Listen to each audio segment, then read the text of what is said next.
सुल्तान Qaboos को सुपुर्दे खाक कर दिया गया। सोगवारों ने नम आंखों से आखिरी विदाई दी। खलीजी मुल्क ओमान पर सुल्तान काबूस ने 50 साल तक हुक्मरानी की।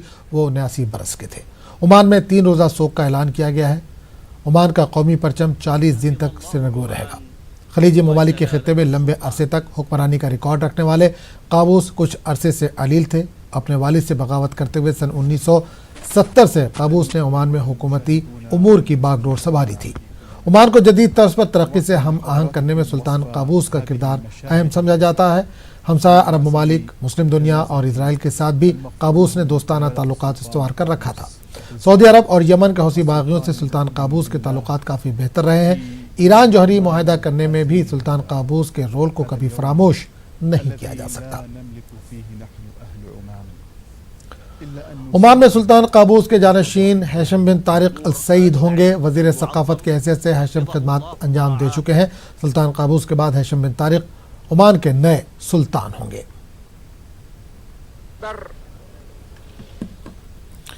और इस पूरे मामले पर बात करेंगे, हमारे साथ फजलुर रहमान साहब जुड़ रहे हैं, उनसे बात करेंगे। फजलुर रहमान साहब, जिस तरह से हमने देखा, सुबह भी बात किया हमने, सुल्तान काबूस को फिलहाल सुपुर्द खाक कर दिया गया, उनके जानशीन का भी ऐलान कर दिया गया। हैशम बिन तारिक ओमान के नए सुल्तान होंगे। नहीं, ये तो क्योंकि बिल्कुल नेचुरल चॉइस था उनका। इसकी वजह यह है कि ये उनके वसीयत का हिस्सा था सुल्तान बिन काबूस का। वहाँ का जो कॉन्स्टिट्यूशनल प्रोविजन है सक्सेशन का, ये उसी के जेर नजर ये उनको बादशाह बनाया गया है।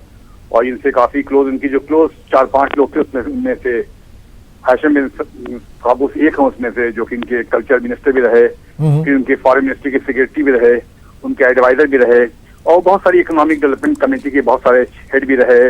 फिर ओमान जापानीज रिलेशनशिप कमेटी के वो हेड रहे। तो उनका ताल्लुक जो है इनर काउंसिल है, बल्कि जो इनर जो ग्रुप था सुल्तान बिन काबूस का, वो उसके हिस्सा रहे हैं तकरीबन पिछले 20-30 साल से। तो उसमें तो कुछ कहने की जरूरत नहीं कि वो कितने, बल्कि ये बड़ी खुशकिस्मती ये है कि कोई कंट्रोवर्सी नहीं पैदा हुई। जहाँ के आप देखते हैं कि बहुत सारे जहाँ भी बादशाहत निज़ाम होता है वहाँ पे सक्सेशन जो होता है बहुत ही दिक्कत तलब होता है।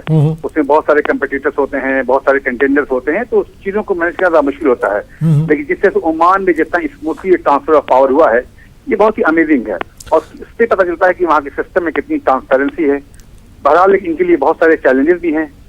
जो नए सुल्तान हैं उनके लिए हैशम बिन काबूस के बहुत सारे चैलेंजेस ये हैं कि पहली बात तो ये है कि किस हद तक अपनी विरासत को कहाँ तक ले जाएंगे ये, और जिस तरह से खित्ते में जितना कॉन्फ्लिक्ट है, जितनी इंस्टेबिलिटी है, उसको किस तरह से मैनेज करेंगे।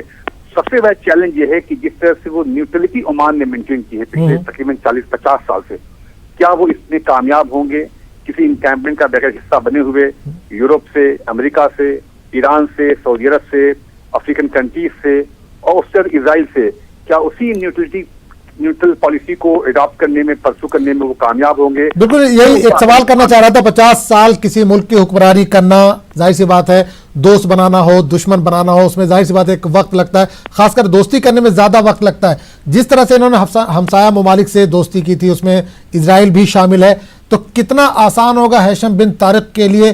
क्या इनके पास उतना तजुर्बा है? ये उनके साथ कितना रहे होंगे? क्या उतना तजुर्बा है इनके पास कि वो पूरा टैकल कर पाए? यही बात मैं कह रहा था कि सबसे बड़ा जो चैलेंज होगा नए सुल्तान के लिए कि उनकी विरासत को मेंटेन करना, उनकी विरासत को आगे बढ़ाना। और जो विरासत का जो सबसे बड़ा अहम उनसुर है, सारे ममालिक से जो हरीफ ममालिक हैं जो आपस में कॉन्फ्लिक्ट के हिस्सा, उन सब से एकसा तौर पे दोस्ती कायम रखना और अपने आप को इन ममालिक के आगे न्यूट्रल बना के पेश करना।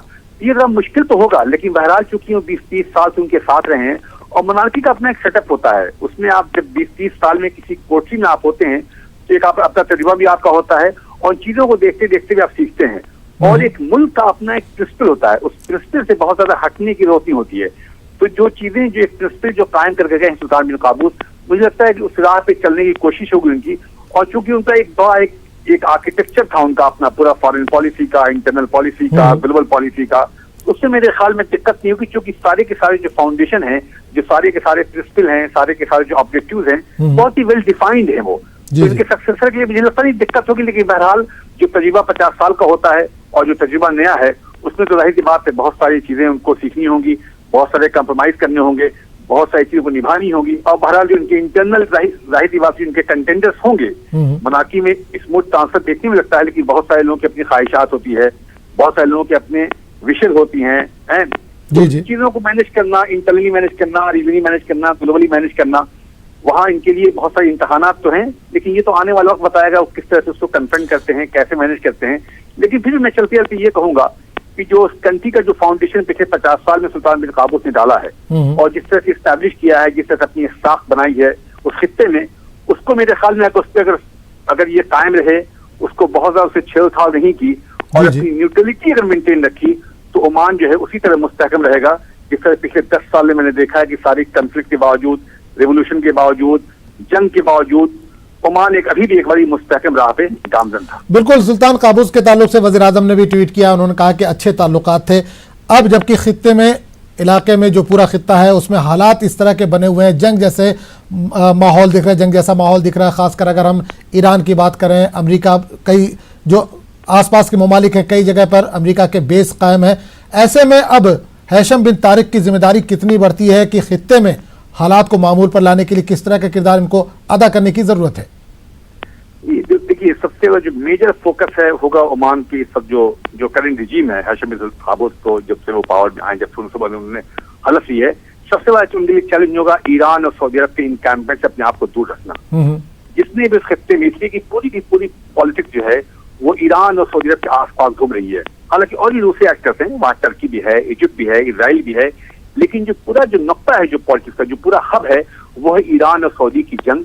वो सेक्टेरियन कहिए, स्ट्रेटेजिक कहिए, पॉलिटिकल कहिए, मजहबी कहिए, रेडिकल कहिए, जो भी कहिए, तो उस इनकैम्पमेंट से अपने आप को दूर रखना और ये कोशिश जारी रखना कि इन दोनों कैंपों को कैसे सामने टेबल लाया जाए, कैसे बैठाला जाए। अगर ओमान जो है एक अहम किरदार अदा कर सकता है ईरान और अमेरिका जैसा हलीफ को सामने बैठाने में, तो मुझे लगता है इसके लिए बहुत बड़ी जिम्मेदारी ये भी है कि किसी तरह वो ईरान और सऊदी अरब को भी नेगोशिएटिंग टेबल पे लाए और उनके अख्तलाफात को जहां तक कम से कम, जो मेजर पॉइंट या डिफरेंसेस है, उनको साइडलाइन करके जिस तरह की जो जंगे हैं उसमें कैसे सीज फायर कर सकते हैं, कैसे दोनों के जो अहम मसाइल हैं उसको किनारे छोड़ के जो छोटे जो पॉइंट या डिफरेंसेस हैं उसको कैसे खत्म किया जाए और एक कंप्रिहेंसिव प्लान बना दे कि कैसे वेस्ट एशिया में पीस आए, उसमें ओमान बड़ा किरदार अदा कर सकता है।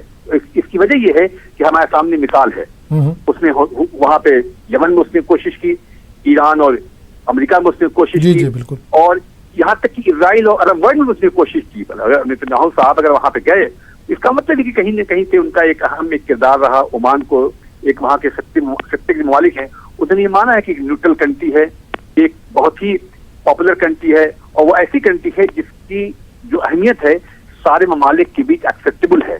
इसी तरह का कोई तनाव नहीं उनको लेके, उनके किरदार को लेके, उनको रोल को लेके। ये नहीं कह सकती कोई कंट्री कि वहाँ उन्होंने कोई बहुत ही पार्टिजन या एक तरफा रोल अदा किया है, इसलिए ओमान की अहमियत वहाँ पे है। चलिए, बहुत बहुत शुक्रिया फजलुर रहमान साहब बात करने के लिए हमसे।